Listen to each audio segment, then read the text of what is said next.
नमस्कार साथियों, कैसे हैं आप सभी। मुझे उम्मीद है आप लोग काफ़ी अच्छे होंगे और मन लगा के पढ़ाई कर रहे होंगे। तो बेटा आज का टॉपिक आपका केमिस्ट्री कौन सा, तो वह सल्फर, नाइट्रोजन, हेलोजन एंड आपका इनर गैसेस, यानी कि बोले तो आपका 15th group, 16th group, 17th group और 18th ग्रुप, है ना। और ये जो क्लास होगी इसमें आपके जितने भी स्टेट हैं, मतलब आपका बिहार हो गया, है ना। क्या हो गया आपका बिहार हो गया आपका, या आपका यूपी हो गया, या आपका राजस्थान हो गया, और या आपका एमपी हो गया, है ना। या मतलब जितने भी आपके एग्जाम्स होते हैं, मतलब इसमें आपका इन चैप्टर से आपका क्वेश्चन आया हुआ है, तो उन सबको आज हम सॉल्व करेंगे विद डिटेल में, है ना बेटा। और मुझे उम्मीद है आपको वो चीज़ समझ में आएगी, और जो चीज़ समझ में ना आया करे उससे आप कमेंट कर दिया कीजिए कि नेक्स्ट क्लास में हम उसको थोड़ा सा और अच्छे से समझ से मतलब क्या करेंगे, कोशिश करेंगे मतलब आपको समझाने के लिए। वो कहते हैं ना कि अगर आप गलतियां नहीं बताओगे हमारी, तो हम खुद को इम्प्रूव कैसे कर पाएंगे। और टीचर के लिए सबसे बड़ी चीज होती है कि उसकी गलतियां बताना, क्योंकि उससे खुद को इम्प्रूव करना होता है। डे बाई डे वो बेहतर से बेहतर और एक दिन बेस्ट टीचर बन जाता है ना। कोई भी इंसान माँ के पेट से अध्यापक बन के आता नहीं है। समय के साथ में वो खुद को इम्प्रूव करता है और एक दिन इम्प्रूव कर करके ही उस मुकाम तक पहुंच जाता है, जिससे जहां वो उसे पहुंचना है। जैसे आपका खान सर हो गए, या आपके अलग सर हो गए आपके, है ना। जितने भी आपके मतलब जो बड़े टीचर्स हैं, मतलब वो ऐसा नहीं कि मतलब उन्होंने जब शुरू किया था तो मतलब बच्चे उनके पास एकदम आ गए थे। बस ये था कि उनके पास एक यूनिकनेस थी, कैसे डिलीवर करना है, और समय के साथ में वो सीखते गए थे। और आज वो उस मुकाम पर हैं जहां पर आप भी पहुंचना चाहेंगे। भाई सिंपल सी बात है, अगर आप इस क्लास को देख रहे हैं तो आप लोग टीचर बनना ही चाहेंगे, है ना। और टीचर बनना चाहेंगे तो क्यों ना आप वो टीचर बने देश के, जिससे हर कोई बच्चा समझे जाने, है ना। तो चलिए, तो शुरू करते क्लास। उससे पहले आज का motivation, you and your potential. क्या है बेटा, आप कहाँ पर, जहां पर हो, आपका पोटेंशियल कितना है, इतना है। वो कहते हैं ना कि मन की हार हार है, मन के जीते जीत। तो उसी प्रकार से अगर आप मन में ठान लोगे कि हाँ मैं ये काम कर सकता हूँ, तो कर लोगे, क्योंकि आपके अंदर वो पोटेंशियल है ना। वो आग है आपके अंदर, बस उस आग को आप थोड़ा सा भड़काना है। सॉरी, मतलब वो कहते हैं ना कि आपके अंदर वो आग है, बस उसे भड़काना है, थोड़ा सा हवा देनी है। जिस दिन आपको हवा मिल जाएगी, आप उस दिन हर मुकाम पहुंच मतलब तक पहुंच जाओगे जहां तक आपको पहुंचना है।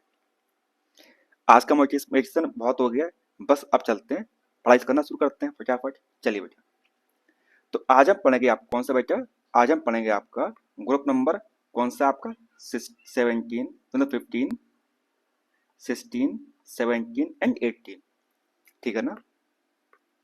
इसे हम बोलते हैं क्या, इसे हम बोलते हैं इनर्ट गैसेस।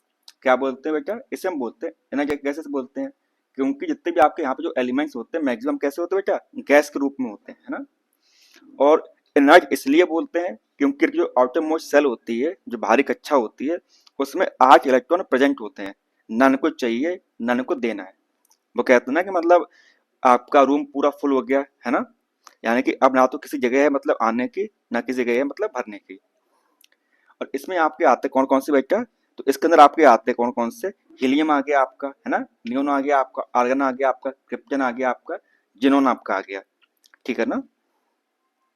उसी प्रकार से जो आपका रहता है कौन सा, हेलोजन फैमिली, उसमें क्या आता है बेटा, उसमें आपका आता है क्या क्या, उसमें आपका आता है फ्लोरीन आपका आ जाएगा, क्लोरीन आ जाएगा आपका, ब्रोमीन आपका आ जाएगा आपका, आयोडीन आपका आ जाएगा, है ना। और आपका एस्टिकिन आपका आ जाएगा। इसे आपको याद नहीं करना, मतलब ये इतने हिसाब से काम हो जाएगा, fluorine, bromine, chlorine, bromine and iodine आपका। ओके बेटा, इसे बोलते हैं, जो कि सिस्टीन ग्रुप होता है उसे बोलते हैं ऑक्सीजन फैमिली। क्या बोलते हैं उसे, उसे हम बोलते हैं ऑक्सीजन फैमिली बोलते हैं। इसमें क्या आता है आपका, इसमें आपका आता है ऑक्सीजन, सल्फर, सेलेनियम एंड आपका कैलोरियम, ठीक है ना। और इसे बोलते हैं पोलोनियम। मतलब इतना नहीं मतलब से पूछा जाएगा, बस उतना इतना रखिए, मतलब हाँ, oxygen, sulphur and selenium and कैलोरियम आपका जिसमें आता है, ये आपका आता है ऑक्सीजन फैमिली में, ठीक है ना। उसी प्रकार से ये आपके बोलते हैं, इसे हम बोलते हैं नाइट्रोजन फैमिली। क्या बोलते हैं बेटा, इससे हम बोलते हैं नाइट्रोजन फैमिली बोलते हैं, है ना। नाइट्रोजन, फास्फोरस, आर्सेनिक एंड आपका एंटीमनी, यानी कि उसका सिंबल होता है Sb, जबकि इसे हम बोलते हैं एंटीमनी आपका बिस्मथ, ठीक है ना बेटा। देखिए, ये जो रहता है आपका, इसके पास जीरो होता है इलेक्ट्रॉन, मतलब जो भाग की जो कक्षा होती है, सेल होती है, ना उसे चाहिए ना उसे देना है। इसके पास में क्या होता है बेटा, इसके पास 7 होते हैं, यानी कि इससे एक चाहिए होता है। क्या चाहिए होता है बेटा, इससे चाहिए होता है ना, इसीलिए इसे बोलते हैं -1। और यहाँ पर आपका आता है -2 और यहाँ पे आपका आता है -3। जो नाइट्रोजन फैमिली होती है उससे 3 इलेक्ट्रॉन्स चाहिए होते हैं। जैसे आपने देखा होगा कहीं पर कि जो आपका नाइट्रोजन होता है उसे कैसे लिखते हैं, उससे लिखते हैं, उसका जो परमाणु संख्या होती है कितनी होती है बेटा, 7 होती है ना, यानी कि 2 और 5, ठीक है ना, 25। जो बाहरी कक्षा होगी उसमें कितने होंगे बेटा, उसमें उसके 5 इलेक्ट्रॉन्स होंगे, है ना। अगर उससे अगर उससे 3 इलेक्ट्रॉन्स मिल जाते हैं तो क्या होगा, उसकी जो कक्षा होगी, सेल होगी, वो फिल हो जाएगी। वो कहते हैं ना, आपने एग्जांपल देते हैं सिंपल सा, ये आपने देखा होगा ऑटो वाले को, है ना। ऑटो वाले में सीटें फिक्स होती हैं, है ना बेटा। क्या होती है, ऑटो वाले के पास में सीटें फिक्स होती हैं। अगर उसके पास में 4 सीटें हैं, मतलब 4 सवारियां हैं, ठीक है ना, तो वो क्या करेगा, वो मतलब अगर उसके पास 4 सवारियां हैं तो उसके पास ऑप्शन रहेगा, या वो सवारी को उतार दे या सवारी को चढ़ा ले, है ना। अगर 4 से कम होंगी तो जाहिर सी बात वो कोशिश करेगा कि मतलब भाई हम अपना खाली ऑटो लेके क्यों जाएं, जो सवारियां हैं किसी और को दे दें, सिंपल सी बात है ना, वो सवारियां किसी और को दे दें और वो अपना ऑटो लेके चला जाए, है ना।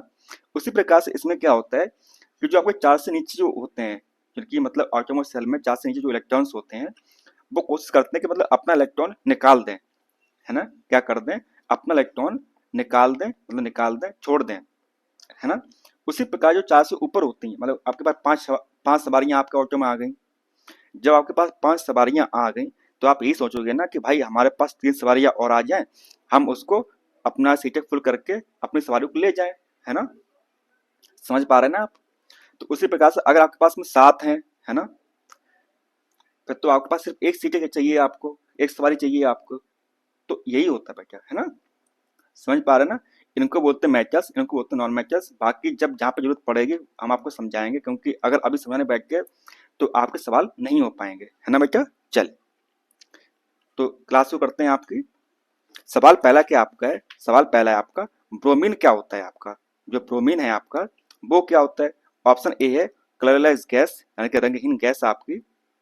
ऑप्शन बी है आपका हाईली फ्लेमेबल गैस, यानी कि अत्यंत ज्वलनशील गैस। ऑप्शन बी हमारे पास में ब्राउन सॉलिड, यानी कि भूरी ठोस।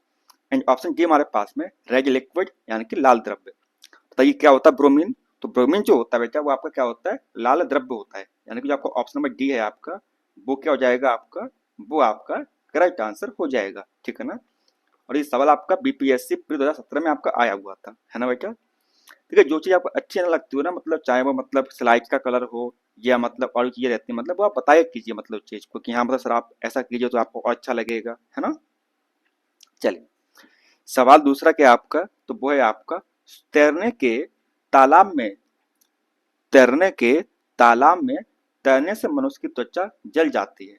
क्या बोल रहा है बेटा, swimming in a swimming pool one a person skin. अगर आप मतलब तालाब में तैरते हो, मतलब स्विमिंग पूल में तैरते हो, तो क्या होता है, मतलब आपकी स्किन जो होती है मतलब वो जल जाती है, ऐसा क्यों होता है ना बेटा। ऑप्शन ए है ड्यू टू इंफ्रारेड रेज, यानी कि अवरक्त किरण के कारण। ऑप्शन बी हमारे पास में ड्यू टू क्लोरीन, यानी कि क्लोरीन के कारण। ऑप्शन सी हमारे पास में ड्यू टू हीट, उष्मा के वजह से। ऑप्शन डी हमारे पास में ड्यू टू यूवी रेस, यानी कि पराबैंगनी किरण आपकी। देखिए होता क्या है कि जब आप समुद्र, जो आपका पानी होता है स्विमिंग पूल वाला, उसमें क्या करते हैं, उसमें हम मिलाते हैं क्लोरीन। क्या मिलाते हैं बेटा, उसमें हम क्लोरीन मिला देते हैं, है ना। जब क्लोरीन मिलाते हैं तो उससे मतलब क्लोरीन क्यों मिलाते हैं, क्लोरीन मतलब इसलिए मिलाते हैं ये पानी आपका हो, जल आपका वो कैसा हो जाता है, शुद्ध हो जाए आपका, है ना, शुद्धिकरण के लिए, किसके, जल के आपके, है ना। क्लोरीन मिलाते हैं और क्लोरीन की जो अधिकता हो जाती है तो क्या होता है, जब आपका शरीर होता है उसकी जो त्वचा होती है कैसे हो जाती है बेटा, जल जाती है ना। जो त्वचा होगी आपको कैसे हो जाएगी, जल जाएगी। तो इसलिए इसका हो जाएगा आपका ऑप्शन नंबर बी आपका करेक्ट आंसर, है ना। और ये सवाल कब आया था बेटा, ये आपका आया था बीपीएससी 2005 में आपका आया हुआ था, है ना। चलिए आगे बढ़ते हैं। सवाल आपका क्या है बेटा कि हाइड्रोफ्लोरिक एसिड, क्या बोल रहा है बेटा, ये बोल रहा है आपसे हाइड्रोफ्लोरिक एसिड, यानी कि H2F, ये क्या बेटा आपका, ये आपका H2F आपका है, ठीक है ना। कांच की बोतल में नहीं रख सकते हैं, जो आपका H2F होता है ना कि हाइड्रोक्लोरिक एसिड होता है, उससे हम कांच की बोतल में नहीं रखते हैं। अब भैया पूछ रहा है ऐसा क्यों कर सकते, ऐसा क्यों, है ना बेटा। देखिए होता क्या है कि अगर हाइड्रोक्लोरिक अम्ल को कांच में रखते हैं, है ना, देखिए जो आपका H2F हाइड्रोफ्लोरिक अम्ल होता है, ठीक है ना, अगर इसे हम कांच की बोतल में रखेंगे, अब कांच में क्या होगा बेटा बताइए, जो आपकी कांच की बोतल होगी, कांच की बोतल होगी आपकी, उसमें क्या होगा बेटा बताइए, तो उसमें आपका क्या होगा बताइए, तो उसमें आपका सिलिकॉन डाइऑक्साइड होगा। क्या होता है बेटा इसमें, इसमें आपका सिलिकॉन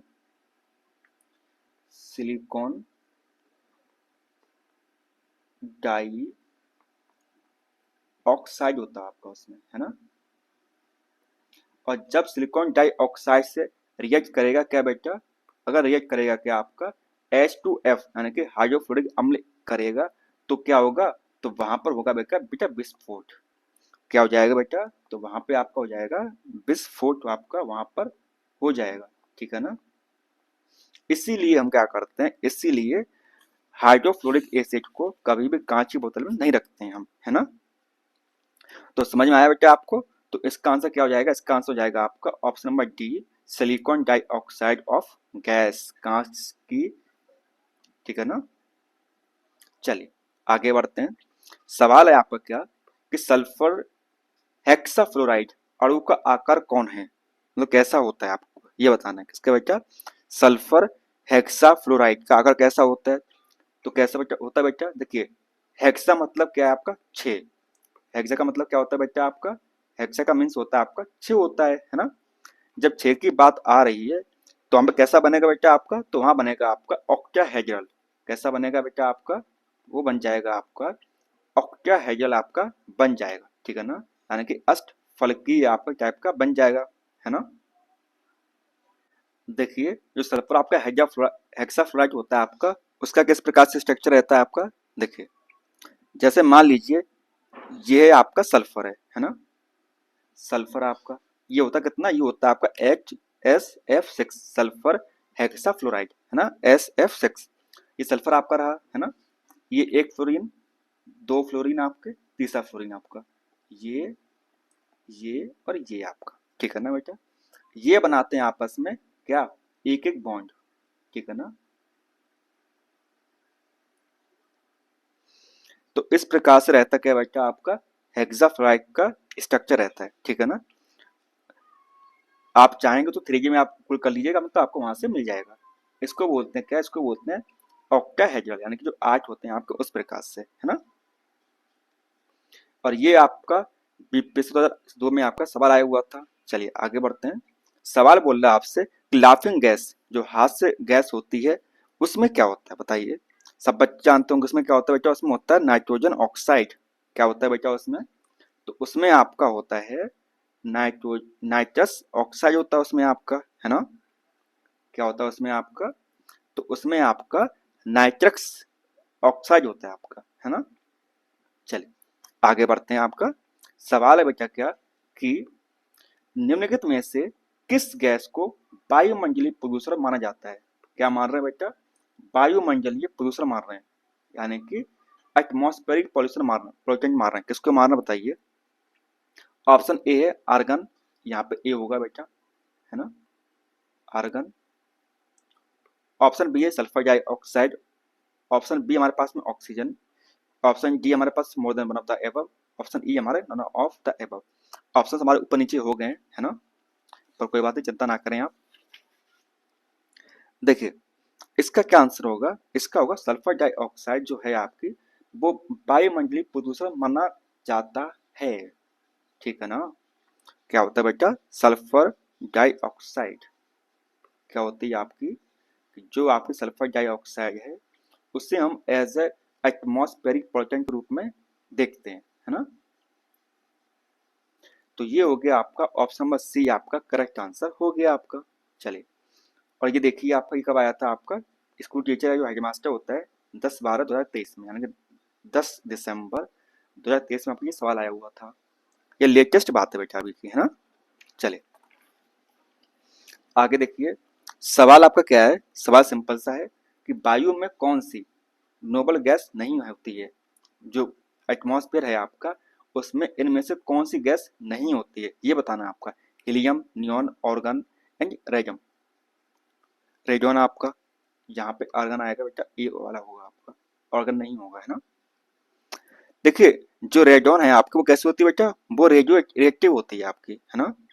कैसी होती है, रेडियो रिएक्टिव होती है। जबकि हीलियम, नियॉन और जो ऑर्गन होता है आपका, वो मिलते हैं आपको कहाँ पर, बताइए। तो वो मिलते हैं आपके बेटा कहाँ पर, वो आपके एटमॉस्फेयर मिल जाते हैं, लेकिन जो आपका रेडॉन होता है वो नहीं मिलता आपको, है ना। तो इसका हो जाएगा आपका ऑप्शन नंबर डी, आपका करेक्ट आंसर हो जाएगा आपका, ठीक है ना। चलिए आगे बढ़ते हैं। सवाल आपका क्या है, सवाल है बेटा क्या आपका, तो सवाल है आपका कि which gas is known as noble gas. किसको हम उत्कृष्ट गैस के रूप में जानते हैं, बताइए। नोबल गैस जानते हो ना आप, नोबल गैस क्या होती है आपकी, है ना। यानी कि इन्हीं को बोलते हैं इनर्ट गैस। क्या बोलते हैं बेटा, इन्हीं को हम बोल देते हैं इनर्ट गैस ही बोल देते हैं इनको हम। क्या बोल देते हैं, इन्हीं को हम बोल देते हैं इनर्ट गैसेस बोल देते हैं हम इन्हीं को, है ना। जिसमें क्या आता है, इसमें आपका आता है helium, neon, argon, krypton, xenon, ठीक है ना, एंड आपका रेजॉन। रेजॉन क्या होता है, रेजॉन आपका होता है रेडियो एक्टिव, रेडियो एक्टिव होता है आपका, है ना। समझ पा रहे हैं आप लोग। तो इनको हम बोलते हैं क्या, इनको हम बोलते हैं बेटा नोबल गैसेस आपकी, ठीक है ना। ये जितनी भी होती हैं आपकी, वो ऑर्डरलेस, कलरलेस और मोनो एटॉमिक गैसेस होती हैं आपकी। कैसी होती है बेटा, तो ये आपकी ऑर्डरलेस, ऑर्डरलेस हो गया आपका, कलरलेस, कलरलेस आपकी हो गई, मोनोटॉमिक यानी कि जो आपके सिंगल मिलेंगी आपको, कैसी मिलेंगी बेटा, मोनोटॉमिक मिलेंगी आपको, है ना। कैसी होती है, गैसेस होती हैं आपकी। और कैसी होती हैं, वेरी लो रिएक्टिव, बहुत ही कम होती है रिएक्टिव, वेरी लो रिएक्टिव होती हैं आपकी, यानी कि बहुत ही कम रिएक्टिव करती हैं, मतलब रिएक्शन करती हैं आपस में। इसीलिए इनको बोलते हैं नोबल गैसेस, यानी कि इनर गैसेस। इनका जो इनका जो मतलब कि बाहरी कक्षा होती है, ऑटोमोस्ट सेल होती है, वो पूरी तरह से कैसे होती है, फिल होती है। यानी कि इनके पास में आठ ही आटो पाए जाते हैं, जो इलेक्ट्रॉन्स होते हैं वो ऑटोमोस्ट सेल में पाए जाते हैं बेटा, 8 इलेक्ट्रॉन्स। यही वजह होती है कि इनको, पर सिंपल सी बात है, आपके ऑटो में सब लोग बैठे हुए हैं, सवारियां फुल हैं, तो आप क्यों किसी सवारियां मांगोगे या किसी दोगे, है ना। तो इसका हो जाएगा आपका ऑप्शन नंबर सी आपका करेक्ट आंसर, यानी कि हीलियम आपका हो जाएगा, आपका करेक्ट आंसर हो जाएगा आपका। चलिए आगे बढ़ते हैं। सवाल पूछ रहा है आपसे कि which of the following is not a noble gases. इनमें से कौन सा नोबल गैसेस नहीं है। आर्गन है, एंटीनियम नहीं है, क्रिप्टन है, रेजॉन है। तो क्या हो जाएगा बेटा आपका ऑप्शन नंबर सी आपका करेक्ट आंसर हो जाएगा आपका, है ना। देखिए जहां पर लगेगा आपको समझाना चाहिए तो वहां पर समझा देंगे, है ना।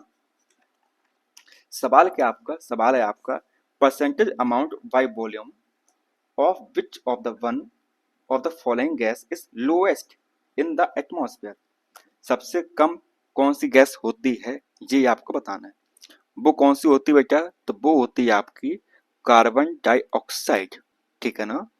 जबकि बात जानते हो आप, जो नाइट्रोजन होती है आपकी, वो होती कितनी, वो होती है आपकी 78% आपकी। नाइट्रोजन कितनी होती है बेटा, नाइट्रोजन होती है आपकी कितनी, 78%, है ना। ऑक्सीजन आपकी कितनी रहती है बेटा आपकी, तो वो रहती है आपकी 20.95%। देन आपका आता है आर्गन, तो वो होता है आपका 0.93%, है ना। देन आपका आता है कार्बन डाइऑक्साइड, जो कि रहता है आपका 0.03%। तो यानी कि आपका ऑप्शन नंबर बी है आपका, वो आपका करेक्ट आंसर हो जाएगा आपका, है ना। चलिए आगे बढ़ते हैं। सवाल आपका चौथा क्या है कि what is the approximately percentage of nitrogen present in the atmosphere. अभी करके आए थे आपका, है ना, कितना होगा बेटा वो आपका 78 से लेकर 79% आपका जो नाइट्रोजन रहेगी आपकी वो होती है आपके इसमें एटमॉस्फेयर में होती है आपकी, ठीक है ना बेटा। चलिए आगे बोल रहा आपसे कि which gas is not a gaseous cycle. तो कौन सी गैस होती है आपको आगे चलती है ना आपकी इस प्रकार से कि मतलब पहले ये हुआ फिर ये हुआ फिर ये स्टेप हुआ फिर ये स्टेप हुआ। तो आपको बताना कि इनमें से कौन सा ऐसा है जो वो गैस साइकिल फॉलो नहीं करता है ना। नाइट्रोजन करता है, ऑक्सीजन करता है, कार्बन भी कर लेता है आपका, लेकिन जो हाइड्रोजन होता है आपका वो नहीं करता है ना। कौन करता है बेटा, जो आपका हाइड्रोजन होता है वो नहीं करता है आपका, ठीक है ना। तो क्या हो जाएगा आपका, इसका हो जाएगा आपका ऑप्शन नंबर डी आपका करेक्ट आंसर हो जाएगा, ठीक है ना। आगे बढ़ते हैं। सवाल है आपका क्या बेटा जी, तो सवाल है आपका कि which of the following pair of gases is used for the respiratory activity of diverse. जो आपके समुद्र में जो गोते लगाते हैं उनके जो सिलेंडर होता है उसमें क्या क्या होता है ये आपको बताना है ना। तो उसमें बेटा आपका ऑक्सीजन और हीलियम क्या होता है, मिक्सचर होता है। क्या होता है बेटा, जो ऑक्सीजन और हीलियम होता है उसका मिक्सचर होता है आपका किसमें, जो आपका डाइवर्स होते हैं ना, गोताखोर होते हैं, उनका जो मतलब जो सूट जो पहनते ना पीछे संजय लगाते हैं उसकी बात हो रही है यहाँ पर, है ना। तो इसका हो जाएगा आपका ऑप्शन नंबर ए आपका करेक्ट आंसर हो जाएगा, ठीक है ना। चले आगे बढ़ते हैं। सवाल सेम है आपका कि which gas is mixed with oxygen for respiration bye diverse in a deep sea. किसका यूज करते हैं हम, तो हम करते हैं यूज हीलियम का, है ना बेटा। तो क्या हो जाएगा आपका, इसका हो जाएगा आपका ऑप्शन नंबर ए आपका करेक्ट आंसर हो जाएगा। नेक्स्ट क्वेश्चन क्या आपका, सेम क्वेश्चन है, mixture of helium and oxygen.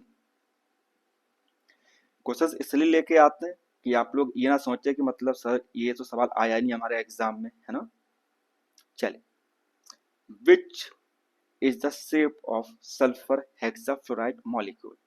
अभी बताए थे हम आपको कैसा होता है बेटा, ऑक्टाहेड्रल होता है। कैसा होता है बेटा, ऑक्टाहेड्रल होता है आपका, यानी कि जो आपका ऑप्शन बी होगा आपका वो आपका करेक्ट आंसर हो जाएगा आपका, ठीक है ना। चलिए सवाल है आपका इजिली सॉल्युबल इन वाटर।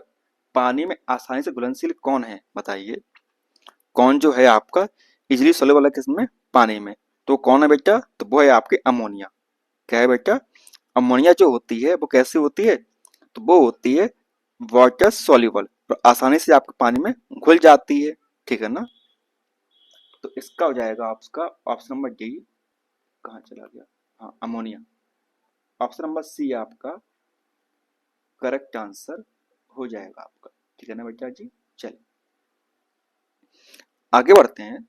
सवाल आपका क्या बेटा, वही है कि लाफिंग गैस क्या होती है। और देखिए यूपीपीसीएस 2011, यूपी यूडी ए 10, बीपीएससी प्री 1995। बताइए लाफिंग गैस क्या होती है बेटा जी। तो लाफिंग गैस होती है आपकी नाइट्रस ऑक्साइड। क्या होती है आपकी, तो वो होती है आपकी है नाइट्रस ऑक्साइड होती है आपकी। तो इसका हो गया आपका ऑप्शन नंबर ए आपका करेक्ट आंसर हो गया आपका, ठीक है ना। चलिए लाफिंग गैस क्या होता है बेटा आपका, नाइट्रस ऑक्साइड होता है। और ये आपका यूपीपीसीएस 2011 में आपका आया हुआ था, है ना।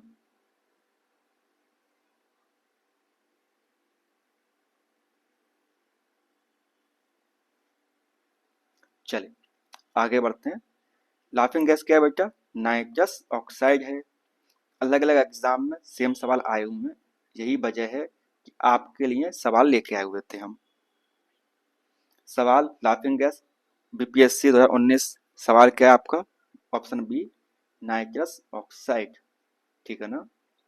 तो ये समझ में आया आपको कि जो क्वेश्चन है आपका लाफिंग गैस वाला वो कैसा आपके लिए इंपॉर्टेंट है बेटा जी, है ना।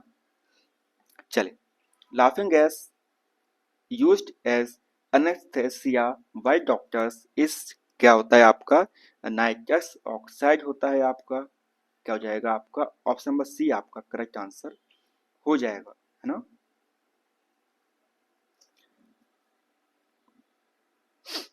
देखिए, सवाल कितना घुमा के पूछा गया आपसे कि निम्नलिखित में से किसे स्ट्रेंजर गैस भी कहा जाता है। क्या बोलते हैं बेटा, इससे हम स्ट्रेंजर गैस के नाम से जानते हैं, बताइए किसे जानते हैं, बताइए बताइए। तो वो होता है आपका जेनॉन। जेनॉन जो होता है उससे हम एज अ स्ट्रेंजर गैस के नाम से भी जानते हैं। किस नाम से जानते हैं बेटा? तो जो जेनॉन होता है आपका, क्या होता है बेटा? जेनॉन, ये गलत लिखा है यहाँ पे, ठीक है ना। जेनॉन जो होता है आपका, उससे हम क्या नाम देखते हैं बेटा जी? तो उससे हम स्ट्रेंजर गैस के नाम से जानते हैं। इसका जो एटॉमिक नंबर होता है, एटॉमिक नंबर, वो कितना होता है बेटा? तो वो होता है 5454, ठीक है ना। ये आपको ऑर्डरलेस, कलरलेस और टेस्टलेस गैस होता है आपका, है ना। और बहुत ही कम रिएक्टिव होता है आपका। हम्म। और इसे स्ट्रेंजर गैस इसलिए बोलते हैं क्योंकि जो एटमॉस्फेयर होता है, वायुमंडल होता है, उसमें ये बहुत ही कम मात्रा में पाया जाता है। क्या पाया जाता है बेटा? बहुत ही कम मात्रा में पाया जाता है, यानी कि 0.08 पार्ट्स पर मिलियन, यानी कि ppm। कितना मिलता है ये एटमॉस्फेयर? ये मिलता है आपका 0.08%। कितना बेटा? एक सेकेंड, हाँ, ये मिलता है आपको 0.08 ppm, पार्ट्स पर मिलियन, ठीक है ना। चलिए आगे बढ़ते हैं। सवाल क्या है बेटा आपका कि इनमें से कौन सा आपका सही नहीं है, बताइए कौन सा आपका गलत है। तो कौन सा गलत है बेटा आपका? देखिए, नाइट्रस, यहाँ लिखा हुआ है nitric oxide is a laughing gas. बिल्कुल नहीं, क्योंकि यह बात आप देखो, कभी कभार क्या होता है कि आपको सारे ऑप्शंस नहीं पता होते हैं, है ना। जब स्टेटमेंट टाइप के क्वेश्चंस आते हैं, उन्हें आप ये देखिए कि वो कौन सा स्टेटमेंट है जिसके बारे में आपको पता है ना। आपने पढ़ा हुआ है कि लाफिंग गैस क्या होता है बेटा आपका? तो लाफिंग गैस आपका नाइट्रस, क्या होता है बेटा आपका? नाइट्रस ऑक्साइड होता है आपका, है ना, यानी कि N2O। क्या होता है बेटा आपका? N2O होता है ना। और यहाँ पे लिखा हुआ है नाइट्रिक ऑक्साइड। क्या लिखा हुआ है यहाँ पर? यहाँ पे लिखा हुआ है नाइट्रिक ऑक्साइड लिखा हुआ है, यानी कि NO लिखा हुआ है। तो जाहिर सी बात है, यहाँ पूछा गया आपसे, गलत पूछ रहा है आपसे, तो क्या हो जाएगा आपका? यही हो जाएगा, है ना। तो इसका हो जाएगा आपका ऑप्शन नंबर डी आपका करेक्ट आंसर हो जाएगा, क्योंकि जो आपका ऑप्शन नंबर डी है वो कैसा है आपका? गलत स्टेटमेंट है बेटा आपका, है ना। चलिए आगे पूछ रहा आपसे क्या, आगे पूछ रहा आपसे कि which one of the following is a permanent gas in the atmosphere. जो एटमॉस्फेयर है उसमें एज अ परमानेंट गैस में काम करती है, कौन सी गैस? देखिए सिंपल सी बात है, जो सबसे ज्यादा होगी वो परमानेंट होगी। जैसे आप मतलब कभी किसी प्राइवेट स्कूल पढ़ाने गए होंगे, तो कुछ टीचर ऐसे होते हैं जो हमेशा वहाँ पे रहते हैं प्रेजेंट, सालों साल, मतलब वहाँ पे लगातार कंटिन्यू मतलब सेवा कर रहे होते हैं स्कूल की। तो वो क्या होते हैं, एक प्रकार से मतलब वो परमानेंट होते हैं, है ना। यानी कि वो मैक्सिमम टाइम उस स्कूल में गए हुए होते हैं, यही वजह होती है वहाँ पे परमानेंट होते हैं। उनका जो परसेंटेज रेट होता है आपका वो ज़्यादा होता है ना। तो उसी प्रकार से जो नाइट्रोजन गैस है आपकी, वो कैसी बेटा? परमानेंट है, यानी कि उसके जो परसेंटेज मतलब बहुत ज़्यादा है ना। यही वजह है कि वहाँ पे उससे क्या बोलते हैं, उससे बोलते हैं permanent gas off in the atmosphere, ठीक है ना। चलिए आगे बढ़ते हैं। सवाल है बेटा क्या आपका? तो सवाल है आपका कि the gas use to inflate the tyres of an aircraft, यानी कि किसी विमान के टायरों में हवा भरने के लिए प्रयुक्त गैस, जो हवा भरते हैं आपकी, वो कौन सी गैस होती है? तो देखिए अलग अलग उसमें अलग अलग प्रकार से ये लिखी हुई है, लेकिन जो आपकी जो मतलब जो आपका जो इसने एग्जाम करवाया है, उसने इसका आंसर क्या माना बेटा? उसने इसका आंसर माना है नाइट्रोजन, है ना। और अगर आप गूगल भी करेंगे तो इसका आंसर भी आपको क्या मिलेगा बेटा? इसका आंसर भी आपको नाइट्रोजन मिलेगा, है ना। तो इसका हो गया बेटा आपका ऑप्शन नंबर बी आपका करेक्ट आंसर हो गया आपका, ठीक है ना। चलिए आगे बढ़ते हैं। सवाल क्या बेटा आपका? तो सवाल है the soil in which insectivorous plants grow is deficiency. अगर वहां पर किस एलिमेंट की डेफिशिएंसी हो जाए तो वहां पर आपके जो इंसेक्टिव कीड़े हैं आपके कीट भक्षी जो पौध मतलब कि हैं आपके मिट्टी में मतलब क्या हो जाता है मतलब ग्रो कर जाते हैं आपके, है ना। तो देखिए अगर नाइट्रोजन वहां पे होगा चीजें ऐसी नहीं होंगी, है ना। तो इसका हो जाएगा आपका ऑप्शन नंबर सी आपका करेक्ट आंसर आपका हो जाएगा आपका, ठीक है ना। चलिए आगे बढ़ते हैं। सवाल दिया हुआ आपका कि क्या आपका विच gas is usually filled in a balloon. जो बैलून होता है आप उसमें क्या गैस भरते हैं आप, तो उसमें भरते हैं आप हीलियम। कौन सी भरते हैं बेटा, हीलियम गैस भरते हैं, क्योंकि हीलियम गैस होती है मतलब वो हल्की होती है और वो आसमान में क्या हो जाती है, क्या उड़ जाती है ना। चलिए आंसू गैस किसे बोलते हैं बताइए। वाट विच इज टीयर गैस, कौन सी होती है बेटा, तो वो होती है आपकी क्लोरीन, है ना।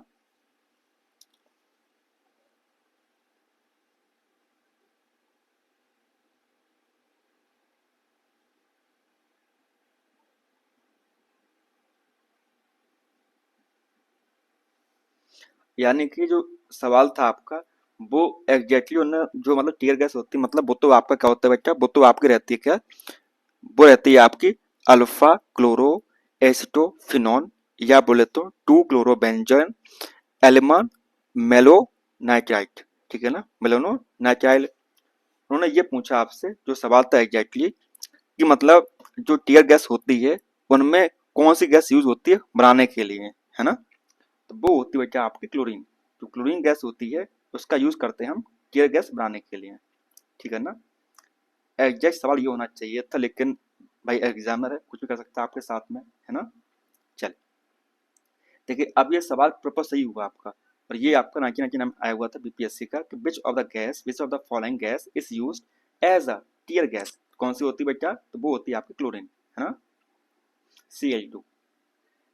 अब देखिए सवाल क्या आपका बेटा, सवाल है आपका the foul smell of dead fish is due to the compound.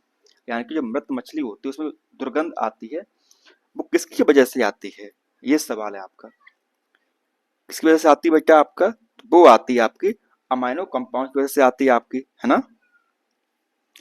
किसकी वजह से आती है आपकी, तो वो आती है आपकी है जो आपके अमीनो यौगिक होते हैं आपके अमाइनो कंपाउंड्स होते हैं आपके उनकी वजह से आपकी एक जो गंदी स्मेल होती है वो आती है आपकी। सवाल आपका क्या कि which of the following remain in a solid state at a normal temperature. क्या बोल रहा है कि सामान्य तापमान पर ठोस अवस्था में रहता है ऐसा कौन सा आपका बताइए एलिमेंट है। तो वो है बेटा आपका आयोडीन। आपने देखा होगा घर में जो आयोडीन होता है नमक आपका एक नॉर्मल तापमान पर नहीं पिघलता है आपका, है ना। ठीक है ना बेटा। चले आगे बोल रहा आपसे the most reactive among the halogen. सबसे ज्यादा रिएक्टिव कौन सा होता है बताइए, जो हेलोजन आपका है वो है बेटा आपका कौन सा, तो वो है आपका फ्लोरीन। फ्लोरीन कैसा होता है बेटा, मोस्ट रिएक्टिव होता है कौन सा आपका फ्लोरीन। वैसा क्यों होता है, ये आपका सवाल है, इससे आप करेंगे कमेंट। जब कमेंट करेंगे तो बताना है आपको कि जो आपका फ्लोरीन है आपका वो अधिक क्रियाशील क्यों है, ठीक है ना बेटा। ये आपका सवाल है आज का। चलिए आगे बढ़ते हैं। सवाल है ब्रोमीन क्या होता है बेटा आपका, ब्रोमीन एज ए मतलब रेड, क्या होता है रेड लिक्विड उससे होता है आपका, है ना। तो इसका हो गया आपका ऑप्शन में डी आपका करेक्ट आंसर हो गया। सवाल करवाया था आपको सबसे पहले यही सवाल करवाया था आपका हमने, है ना। सवाल है आपका which one of the following element exist in the liquid state at room temperature. Normal तापमान क्या बोलते हैं तरल मतलब अवस्था में हो कितना रूम टेम्परेचर पर, तो वो कौन सा होता है बेटा आपका, तो वो होता है आपका ब्रोमीन। ब्रोमीन जो होता है सामान्य तापमान पर कैसा होता है, लिक्विड अवस्था में होता है। कैसी अवस्था में होता है बेटा, लिक्विड अवस्था में होता है आपका, है ना। चलिए आगे बढ़ रहे हैं। सवाल आपका है क्या बेटा, सवाल है आपका the halogen been used as an analgesic. क्या बोल रहा है, एनर्जेसिक तरह कौन सी हेलोजन गैस आप यूज करते हैं, तो वो होती है बेटा आपकी ब्रोमीन। कौन सी होती है बेटा ये आपकी, तो वो होती है आपकी है ब्रोमीन गैस होती है आपकी, है ना। तो इसका हो गया आपका ऑप्शन नंबर बी आपका करेक्ट आंसर हो गया आपका, ठीक है ना। चलिए आगे बढ़ रहे हैं। आपका सवाल क्या, आपका सवाल है which one of the following is a non metal is not a poor conductor of electricity. क्या बोल रहा है कि अधातु विद्युत की कुचालक नहीं है। कौन सा धातु आपका है बताइए। वो है आपका सेलेनियम। कौन सा बेटा आपका है, तो वो है आपका सेलेनियम आपका हो जाएगा, है ना। चलिए आगे देखते हैं। सवाल आपका क्या, the most commonly used substance in fluorescent tube. जब फ्लोरोसेंट ट्यूब होती है उसमें कौन सा हम यूज करते हैं एलिमेंट्स आपका, है ना। तो कौन सा होता है बेटा आपका, तो वो होता है आपका मरकरी, वेपर एंड साथ में आपका आर्गन, ठीक है ना। तो इसका हो गया आपका ऑप्शन सी आपका करेक्ट आंसर हो गया। आगे देखते हैं। सवाल सेम है कि filled in a normal tube light क्या भरते हैं हमें। तो इसके में आपका मतलब कि जो ऑप्शन सी और डी है आपका वो सेम ऑप्शन है ना बेटा। तो इसका आपका सी और डी दोनों आपके हो जाएंगे, है ना। चलिए सवाल सेम है। ट्यूबलाइट हम क्या भरते हैं बेटा, ट्यूबलाइट हम क्या भरते हैं इसमें बताइए बताइए। वही मरकरी, वेपर एंड क्या होता है बेटा आपका, इसमें आपका हो जाएगा ऑप्शन नंबर बी एंड सी, क्योंकि आर्गन और मरकरी दोनों यूज करते हैं वो लो टेम्परेचर लो प्रेशर पर आपका, है ना। तो चलिए बेटा मिलते हैं आपसे नेक्स्ट क्लास में, तब तक के लिए धन्यवाद और पढ़ते रहिएगा, है ना।